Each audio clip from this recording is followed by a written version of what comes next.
Brazil captain museum മുതൽ Iranian താരം അലിക്കണിലുള്ള താരങ്ങൾക്കൊപ്പം എടുത്ത ഫോട്ടോകളും ഈ യുവാവ് ഹൃദയത്തിൽ സൂക്ഷിക്കുന്നു. ദുബായിലെ ജോലിക്കിടയിലാണ് പ്രിയപ്പെട്ട ഫുട്ബോൾ താരങ്ങളെ കാണാനും ഒപ്പം നിന്ന ഫോട്ടോകൾ എടുക്കാനും ഷാക്കി സമയം കണ്ടെത്തിയത്.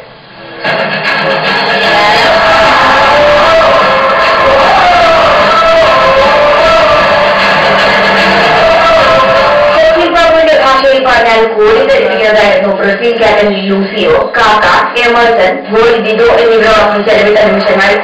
യാതൊരു മടിയുമില്ലാതെ തന്നോടൊപ്പം ഫോട്ടോകൾ പോസ്റ്റ് ചെയ്ത ഇഷ്ട ടീമിലെ താരങ്ങളെ കുറിച്ച് പറയാൻ ഈ യുവാവിന് 100 നാവ്. ഇവർ മാത്രമല്ല, ജർമ്മൻ താരങ്ങളായ ബെല്ലാക്കോ, മുള്ളർ, ഇറാൻ താരം അലി കരീമി, ഇറ്റലി താരം ഫെർലോ എന്നിവരും ഷക്കീൽ ബാബുവിന്റെ പരിചയക്കാർ തന്നെ. അതുകൊണ്ട് ഈ ലോകകപ്പിനോട് ഷക്കീലിന് അടുപ്പം കൂടുതലുണ്ട്. പക്ഷേ ഇഷ്ട ടീം ബ്രസീൽ എന്നതിൽ മാറ്റമില്ല.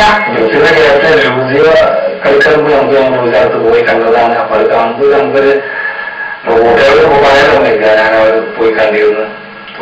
എല്ലാം ഫോട്ടോ എടുക്കുന്ന എനിക്ക് തോന്നുന്നത് ദുബായിലെ ഒരു സ്വകാര്യ കമ്പനിയിൽ മെസഞ്ചറായി ജോലി നോക്കുകയാണ് ഈ യുവാവ്. പരിശീലനത്തിനും മത്സരങ്ങൾക്കുമായിരുന്ന കളിക്കാരെ മണിക്കൂറുകളോളം കാത്തുനിന്നാണ് സർവ്വ സുരക്ഷാ വേദികളിൽ മറികടന്ന് ഈ യുവാവ് സമീപിക്കുന്നത്. ഒരുമിച്ചൊരു ഫോട്ടോ എന്ന തന്റെ ആവശ്യത്തോട് എല്ലാവരും അനുഭാവപൂർവ്വമേ പ്രതികരിച്ചിട്ടുള്ളൂവെന്നും ഷക്കീൽ പറഞ്ഞു. പഴയ ഫുട്ബോൾ താരം പി അലവിയുടെ മകനായ ഷക്കീലും നിരവധി സെവൻസ് മത്സരങ്ങളിലും ജില്ലാ ലീഗിലും കളിച്ചിട്ടുണ്ട്. ഇന്ത്യ മലപ്പുറം.